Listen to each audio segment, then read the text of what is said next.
Eu vou pedir aos irmãos que têm as suas Bíblias nas chamadas versões tradicionais, que as abram lá no Salmo 18, versículo 3. E os irmãos que têm a NVI, vão abrir na carta de Paulo aos Colossenses, capítulo 3, versículo 16. Então, os irmãos das versões ditas tradicionais, sempre lembrar os irmãos quando me fotografam, irmão fotografa, cuidado aqui de perfil, para não, entendeu? E nem aqui porque a testa já está ficando muito grande, entendeu? Salmo 18:3, para quem tem os textos na Bíblia dita nas versões tradicionais, e os irmãos da NVI em Colossenses 3,16. Os irmãos então que vão ler Salmo 18:3, fiquem de pé, vamos ficar de pé, e os irmãos da NVI vão prestar atenção na leitura, que vai chegar então a sua hora, e nós vamos fazer o contrário. Ok? Todos os irmãos que têm então as versões ditas tradicionais, quando eu disser 3, os irmãos façam a leitura do Salmo 18, verso 3. 1, 2, 3.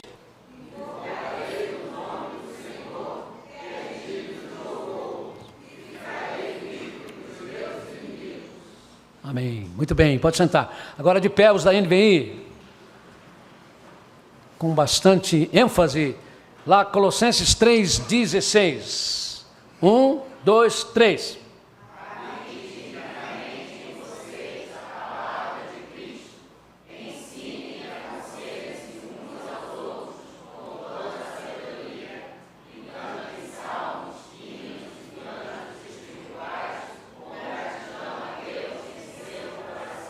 Amém. Que Deus abençoe a leitura da sua palavra em nossas mentes e corações. Eu chamo, irmãos, a minha reflexão de 3 razões para louvar.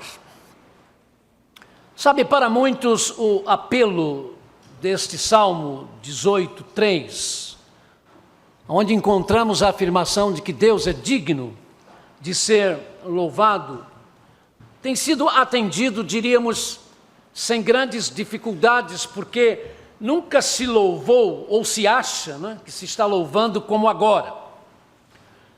Mas é preciso se pensar seriamente nisto, porque apesar de vivermos uma nova época em termos de culto evangélico, especialmente no que se refere ao louvor, apesar de às vezes assistirmos nos templos, nos estádios, nas praças, uma multidão delirante em termos de louvor, sem dúvida, em meio a esses, seja o louvor do tipo que for, existem muitos e muitos que na verdade não estão louvando.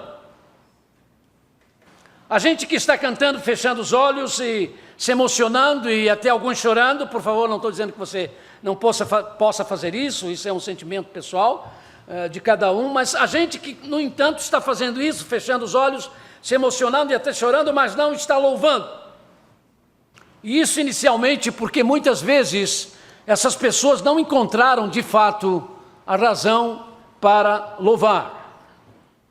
Eu não posso me esquecer de uma experiência vivida pela minha esposa quando diretora de uma escola municipal e trabalhava com uma professora que era uma das suas auxiliares, e num dia em que, numa segunda-feira, em que essa professora chegou tremendamente triste, de rosto inchado, sem dúvida de chorar, né? Durante a noite, com muito jeito, a Eleni conseguiu tirar nela o que estava acontecendo. Ela disse: não, é porque eu já falei para a senhora que eu estou frequentando uma igreja evangélica, não é? Com o meu namorado, e eu estava gostando muito, estava gostando muito, mas ontem aconteceu uma coisa muito triste, porque na hora do louvor eu estava olhando o meu namorado, e ele fechava os olhos, e teve uma hora que ele chorou, que as lágrimas desceram pelos olhos, e ele levantava os braços, e cantava que parecia que nem estava na terra, e ao terminar o culto, ele insistiu comigo que eu fosse para um motel com ele. Meus irmãos, existe muita cena, existe muito teatro nas coisas que a gente faz na igreja, não é? Por isso alguns pedidos tolos, absurdos, que não têm coerência. Não, aqui todo mundo tem que louvar, levanta a mão, se você não levanta a mão, você não está louvando. E se eu não tivesse 2 mãos, como é que eu ia fazer? Isso é exigência de Deus. Exigência de Deus o quê? A Bíblia diz para você levantar os braços, mas tem o seu contexto, tem o seu momento. Porque se você for levar ao pé da letra, tem gente aí que está completamente errado quando a gente canta aqueles hinos mais animadinhos, não é? O que você faz com o seu pé? Toca para cá, toca para lá, toca para cá. Mas a Bíblia diz, guarda o teu pé quando entrares na casa de Deus. Ao pé da letra é, fique com o seu pé parado. Você está errado. Você está aqui, ó. Mas a gente entende, irmãos, não é para levar o pé da letra. Até um momento, como é que você vai ficar fazendo aí, com um pezão preso no pé, no chão? Não dá. Se você gosta, tem que dar uma sapateadinha. Não vejo problema nisso, desde que tudo seja sendo feito com decência e ordem, não é? Mas o que acontece muitas vezes é que as pessoas não sabem o que é louvor. Repetem palavras que em si têm sentidos, mas que da maneira como são faladas, perdem o sentido, perdem a finalidade. Repito-lhes aquela história de um crente gaúcho do interior do Rio Grande do Sul, que tinha um cavalo para vender.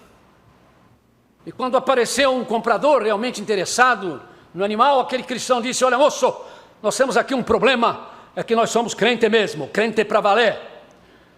E desde que esse cavalinho nasceu, eu faço questão de colocar as minhas doutrinas nele. E esse cavalo só anda quando a gente diz assim, eu sou um abençoado. E só para quando a gente diz amém. Se o senhor quiser comprar esse cavalo, fica sabendo. Para andar tem que dizer, eu sou um abençoado. Para parar tem que dizer amém. Mas o cavalo era muito bonito, novo, dentes bons, né? Portanto, de saúde. O comprador ficou assim, curioso com aquele negócio, né? Mas resolveu comprar o cavalo. Ele achou curioso, mas vendo o tipo do animal novo, bom, ele resolveu comprar e anotou. Então quer dizer, meu amigo, que para andar eu tenho que dizer, eu sou um abençoado. E para parar eu tenho que dizer amém. Sim, senhor. Ó, tu tem de anotar isto, hein? Porque se você não fizer isso, não vai dar certo. Tudo bem. Dias depois, o sujeito comprou o cavalo. E dias depois, o comprador do cavalo precisou ir fazer compras e resolveu ir montado no animal. Montou e disse, eu sou um abençoado. O cavalo saiu trotando. Toc, toc, toc, devagarinho. Mas ele queria que o cavalo andasse mais. Aí disse, eu sou um abençoado, eu sou um abençoado. E cada vez que ia dizendo, o cavalo, ó, mandava mesmo. Saiu numa disparada só. Aí o dono ficou apavorado. E começou a gritar, para. Principalmente quando ele viu que o cavalo estava indo em direção a um barranco. E ele viu, esse cavalo vai cair nesse barranco, não tem nada que faz parar esse cavalo. Mas ele não se lembrava o que tinha que falar, amém. Ele não se lembrava. E ele começou a resmungar e começou a ficar desesperado. Ele começou a amaldiçoar o crente, não é? Porque tinha comprado aquele cavalo. E ele gritava, e ele chorava, e ele choramingava e suava. Não conseguia lembrar a bendita palavra amém. E foi correndo mesmo em direção ao barranco. Quando já estava chegando quase no barranco, já pronto para cair, ele lembrou a palavra. Amém, amém. Aí o cavalo estancou na hora. Ele aliviado, daquele susto todo, um pouquinho mais, ele olhou, pai, eu ia descer pirambeira abaixo, suspirou e disse, puxa vida, dessa vez quase eu me dou mal, foi por um triz, mais um passo, estava tudo acabado, mas felizmente eu sou um abençoado. Foi pirambeira abaixo. Sem dúvida, meus amados, muitas e muitas vezes, nós sabemos as palavras que devem ser ditas numa ordem de culto. Nós sabemos quais são os hinos que se devem cantar nesta ou naquela reunião. Nós sabemos quais são os cânticos, né, que o povo gosta. Nós sabemos qual a organização musical que se identifica melhor com esse ou aquele segmento da igreja, mas nem sempre sabemos o que todas essas coisas precisam significar.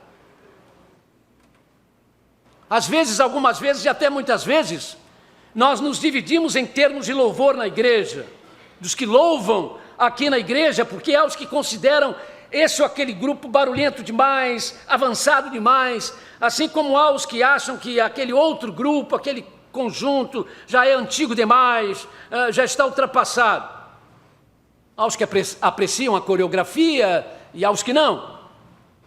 Mas, queridos, Quando nós entendemos a razão do louvor, quando nós entendemos o que é louvar, nós descobrimos que há na igreja lugar para o louvor da forma diferente, de forma variada, onde o grupo de louvor comum tem o seu lugar, o grupo de louvor jovem tem o seu lugar, o coro de homens tem o seu lugar, o coro feminino, o voz juvenil tem o seu lugar, assim como o coro da igreja, que tem o seu lugar histórico na vida da música da igreja. É tudo uma questão de saber por que eu devo louvar a Deus. Inicialmente eu devo louvar a Deus porque Deus é para ser louvado mesmo. São as afirmações das Sagradas Escrituras. No Salmo 18:3, nós lemos isso: clama ao Senhor, porque Ele é digno de louvor.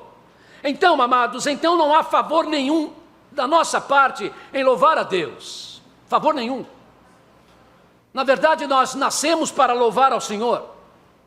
No capítulo 5, dos versos 11 a 13 do Apocalipse, está escrito: então olhei e ouvi a voz de muitos anjos, milhares de milhares e milhões de milhões. Eles rodeavam o trono, bem como os seres viventes e os anciãos, e cantavam em alta voz: digno é o Cordeiro que foi morto de receber poder, riqueza, sabedoria, força, honra, glória e louvor. Depois ouvi todas as criaturas existentes no céu, na terra, debaixo da terra e no mar, e tudo que neles há, que diziam: aquele que está assentado no trono e ao Cordeiro, sejam o louvor, a honra, a glória e o poder para todos sempre. Mas nós não só cultuamos a Deus de fato, mas nós só cultuamos a Deus de fato quando nós sabemos quem Deus é. Sim. Nós, como seres humanos, nunca vamos poder saber completamente como Deus é, até o conhecermos, não é? Como somos conhecidos, e aí nós vamos ter a eternidade toda para avançar nesse conhecimento de Deus. Mas nós podemos saber quem Deus é, em parte, quando nós realmente sabemos o que Deus faz e o que Deus tem feito em nossas vidas. Porque, amados, quando eu não sei realmente o que Deus tem feito na minha vida, sabe, eu posso cantar, eu posso tocar, eu posso chorar no louvor e não estou louvando. Não estou louvando. Eu não sei por que estou fazendo aquilo, eu não tenho razão para fazer aquilo. Deus não faz parte da minha história, Deus não está fazendo parte da minha vida. Eu posso fazer parte de uma banda famosa ou requerida, ou de um grupo afinado ou desafinado, de um coro sofisticado ou de um coro difícil de se ouvir, porque vai dar no mesmo, eu não estarei louvando. Uma das coisas mais magníficas que você vê na Alemanha são os corais, principalmente nessa época dos 500 anos da Reforma, aqueles coros luteranos cantando Castelo Forte. Gente, é inexplicável. Mas depois a gente vai pesquisando e descobrindo, os coristas não têm compromisso nenhum com Deus, são cristãos nominais, raramente vão à igreja quando vão, né? E saem dali sem compromisso nenhum com o Evangelho. O Castelo Forte é Castelo Forte para eles? Não. Estão cantando magnificamente bem, mas não estão expressando na vida o que eles estão cantando, porque não há um Deus para eles que é um Castelo Forte. Estão afastados dessa verdade. Então nós temos que ter esse cuidado, queridos. Quem é Deus para você? O que Ele representa na sua vida? Em que parte Deus está na sua vida? Qual é a parte do seu coração que Deus está? Já lhe aviso que se não for todo, Ele não aceita. Mas eu devo louvar a Deus também por causa da gratidão que eu tenho para com Ele. Eu conheço, e porque eu conheço, eu sou grato a Ele. O apóstolo São Paulo, na sua carta aos Colossenses, ele nos diz: habite ricamente em vocês a palavra de Cristo, ensinem e aconselhem-se uns aos outros com toda a sabedoria, e cantem salmos, hinos e cânticos espirituais, com gratidão a Deus em seus corações. Colossenses 3,16. Lemos aqui, não é? Fica claro então que em relação ao louvor na igreja, o apóstolo tem uma preocupação, irmãos. Observem que ele tem uma preocupação com o louvor. Habite ricamente em vocês a palavra de Cristo, ensinem e aconselhem-se uns aos outros com toda a sabedoria e cantem salmos e hinos e cânticos espirituais com gratidão a Deus em seus corações. Paulo não está preocupado com haver ou não uma coreografia. Não manda fazer, também não proíbe. Ele não manda e nem proíbe bater palmas. Não manda e nem proíbe fechar os olhos. Em relação ao culto, ele não diz para levantar as mãos ou não levantar. E não diz para se fazer isso ou fazer aquilo. Ele escreve aos crentes de Corinto, antes, lá em Coríntios 14, 40, para fazer tudo com decência e ordem. Isso ele quer no culto, tudo com decência e ordem. Mas em relação ao louvor, ele exige que haja gratidão no coração. Gratidão no coração. E aí temos de prestar muita atenção, nós mesmos, para respondermos a esta pergunta: por que você está cantando? Por que você está louvando? O que é que você está cantando? Como é que você está cantando? Eu tenho agradecimentos a Deus em meu coração e por isso eu quero louvá-lo. Eu sou grato a Deus por Jesus Cristo e isso me dá vontade de cantar o dia todo dia. Ok, é esse o motivo bíblico. Porque eu louvo por ter um coração agradecido. Eu quero que as pessoas também tenham razões de agradecer a Deus. E aí, se eu estou entre os que vêm aqui na frente para cantar, se eu estou entre aqueles que vêm à frente para cantar, eu preciso me preocupar com os outros. Eu preciso me preocupar em, de repente, não me tornar em bloqueio ao coração das pessoas que estão ouvindo o meu louvor, levando-os a se esquecerem de que precisam ser gratos a Deus para receberem também o louvor que eu estou dando e para que Deus se agrade da atitude deles. E às vezes, queridos, nós bloqueamos as pessoas que nos ouvem e nos veem pela nossa maneira de se vestir. De repente eu não me olhei bem, eu não pensei bem. Eu, vez por outra, lembro isso. Nós que estamos aqui na frente, nós somos uma espécie de vitrine. Nós somos uma espécie de vitrine, queridos, para a qual todos olham. E a maneira de nos vestirmos pode criar o que nós chamamos na matéria de culto e louvor no seminário e também na de homilética de bloqueio de comunicação. As pessoas não conseguem acompanhar o que eu estou cantando ou falando por causa da minha maneira de vestir. E eu agradeço muito aos que têm tido esta preocupação, quando vêm aqui na frente. Sabe, amados, hoje há uma riqueza imensa de maneiras de se vestir, de variedades de vestuários, que se permite estar na moda, sem se levantar questionamentos desnecessários.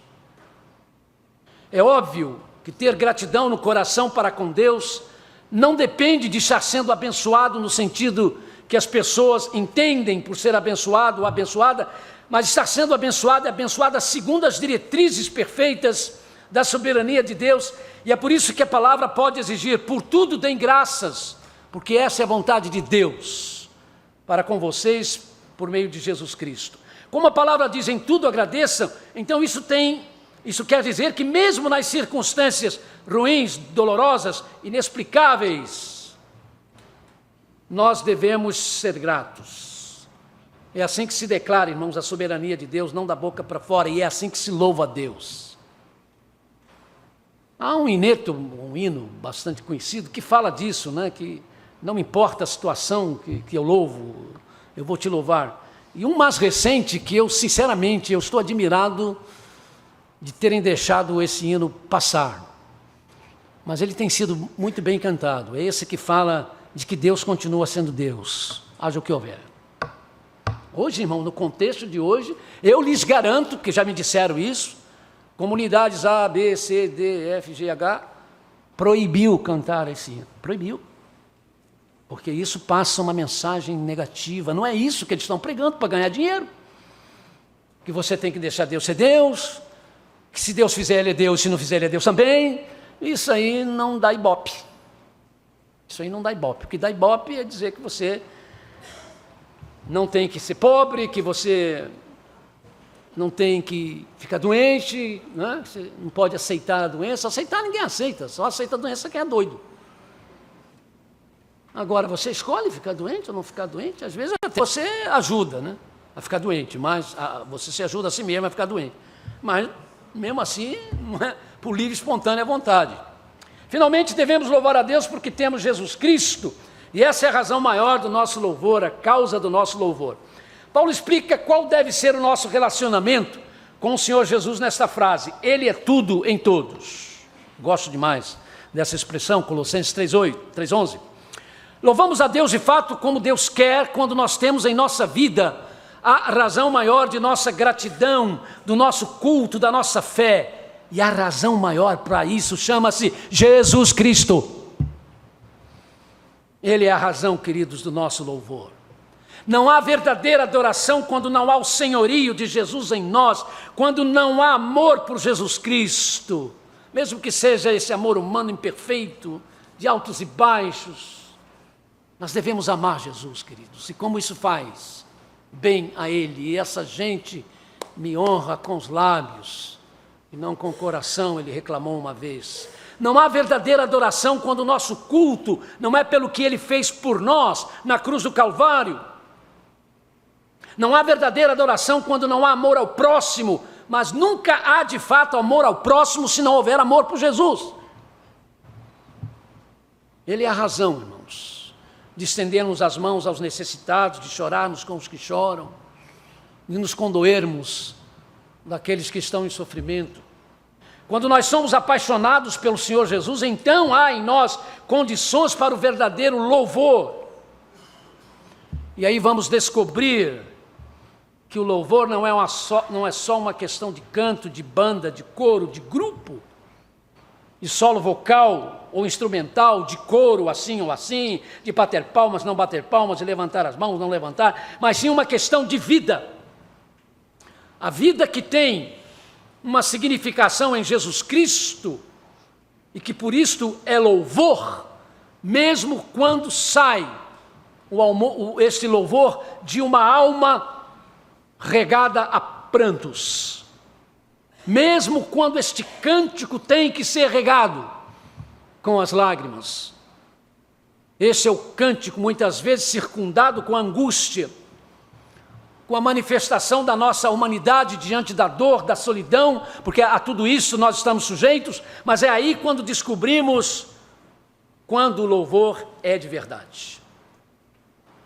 O homem, a mulher, o jovem, o ancião, todos são atingidos, não só pela canção, pela afinação, pelo bom gosto, que faz parte do louvor, mas acima de tudo é atingido pela vida de quem está cantando.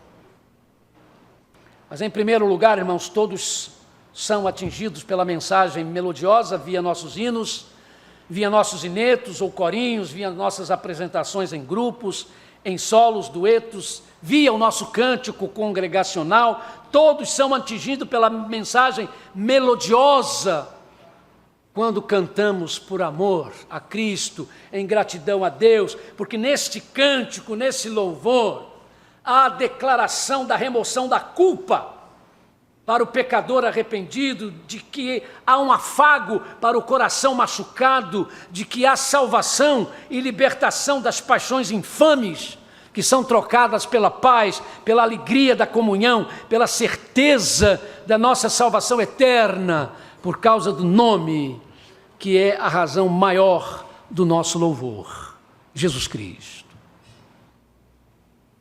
Faça de Jesus a razão para você louvar. E você vai começar a descobrir, irmãos, realidades que de repente você não tinha percebido. É que você vai começar a descobrir pessoas que muito mais do que chegar para você e dizer que voz linda que você tem, como é que você canta bem, você me emociona. Se tiver que dizer, diga, tá? Elogiar é bom.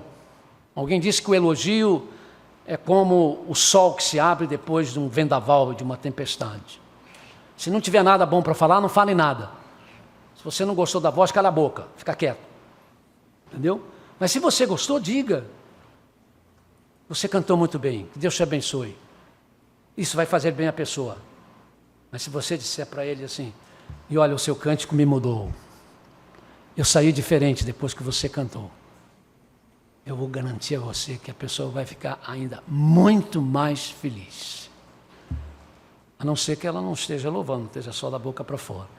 Mas se ela estiver com Jesus como a causa, a razão do estar cantando naquele momento, quando você disser para isso, o seu cântico me mudou, eu vou sair diferente. Comentei hoje aqui, porque eu ouvi você cantar, queridos, não há como explicar a alegria de um coração quando ouve uma coisa dessa. Isso se passa comigo quando eu prego. Muitos irmãos que dizem gentilmente, pastor, o senhor pregou muito bem, etc. E aqueles mais bondosos ficam quietos, né? Tem um irmão aqui que tem um hábito de me dar nota nos sermões, mas eu entendo ele, eu gosto dele. Normalmente ele chega 10. Quando ele não fala nada, eu falei, ih, hoje foi ruim. Hoje não foi legal. Mas, irmãos, quando chega aquele irmão que diz assim, pastor, Deus te abençoe. O irmão não sabe o bem que essa mensagem me fez, a mudança que ela me fez. Eu estou saindo daqui renovado. Não tem palavras para explicar o que eu sinto, queridos, quando alguém me diz isso. Então vamos pensar, irmãos, com muita seriedade nessa questão de louvor, porque nós precisamos disso. Nós somos uma igreja abençoada em termos de vozes, em termos de grupos musicais. Todos aqui cantam muito bem. O nosso coro de juvenis, a voz juvenil, nosso coro de irmãs está cada vez mais lindo, melhor. O coro de homens está ficando cada vez mais afinado, o coro da igreja. Então, nós temos alguns solistas que são realmente, eu não gosto muito dessa palavra ungido, não, porque você é ungido quando você é salvo.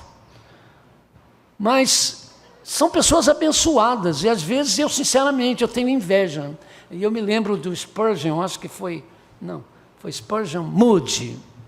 Moody tinha um cantor chamado R. Sankey, que era o cantor das suas cruzadas. E toda vez que o Sankey cantava, o Moody ficava olhando para ele e dizia, meu Deus do céu, como é que esse homem consegue cantar? Que voz é essa? Um dia ele não aguentou e disse, Sankey, eu queria falar um negócio com você, eu tenho que falar um negócio com você. Você acha que eu prego bem? Puxa vida, pastor, que isso? O irmão é um trombeteiro de Deus, o irmão, quantas almas, são milhares de almas nas suas cruzadas. Pois eu quero dizer uma coisa para você, Sankey, eu trocaria todos os meus sermões para poder cantar um hino como você canta. Aí o Sankey disse, ainda bem que você não pode. Ainda bem que você não pode. Sim, é uma admiração, a gente tem. Às vezes há irmãos que cantam aqui, que depois do cântico, eu às vezes falo com quem está do meu lado, dirigindo culto, puxa vida, se eu pudesse cantar igual. De repente eu tenho que dizer, graças a Deus eu não posso, né? Porque eu não estaria fazendo o que eu deveria fazer. Cada um, irmãos, aqui na igreja tem a sua importância. Veja você que ouve. Talvez você fique aí no banco, quem me dera se eu pudesse cantar. Igual a irmã Lourdes, se eu pudesse. Querido, mas se ela não tivesse você para ouvir, de que ia adiantar, né, Lourdes? Nada. Ela precisa de você, ela precisa do seu ouvido e do seu coração, e isso faz toda a diferença na vida dela e dos outros que cantam, dos coros que cantam, dos grupos que cantam. Como as crianças ficam felizes aí com a manifestação dos pais, dos avós, dos tios, quando elas cantam, é paparazzo, mamarazzo, é tanta coisa aqui, que a igreja perde até a noção das coisas, todo mundo quer fotografar, quer sair, e você olha o rosto das crianças, aquele brilho, né? Ainda tem uns que amam, eu aqui, eu, a foto aqui, né? Faz parte da criança, e vocês não sabem o bem que faz isso às crianças, porque estão cantando, né? Deus abençoe vocês nesse ministério estrondoso, maravilhoso. Que trabalho faz Fernando com seus auxiliares ali nos instrumentais? Que trabalho faz os irmãos que estão lá no som, que estão na mídia, né? Proporcionando esse microfone para que eu possa lhes falar bem, os irmãos serem bem entendidos. Dá trabalho, queridos. Não imagino o trabalho que dá isso aí. Que sejam abençoados, querido, que Deus possa compensar vocês, porque todos nós nos juntamos para louvar por amor a Jesus Cristo. Amém? Amém? Que Deus, então, nos ajude nisso e abençoe. E nunca deixe de orar pelo ministério do cântico na igreja, queridos. Nunca vi, não é conversa fiada, não. Eu vou lhes falar de experiência de 40 anos de pastor. Nunca vi um setor da igreja tão atingido como o setor dos que se envolvem com a música. Como já tive problemas de tudo quanto é ordens, porque o diabo tem predileção em atacar essa gente. Orem por eles, para que eles não deem lugar ao diabo. Tudo começa por causa do meu coração e do seu coração. Aí Satanás entra. Ele não vai conseguir entrar se você se fechar. Então orem por eles, para que eles não deem lugar a Satanás. Não se deixem levar por ilusões, pela vaidade, pela imoralidade, enfim, por tantas coisas que acontecem e que pode acontecer às vezes com o nosso descaso. Vamos continuar amando a Jesus e vamos em frente.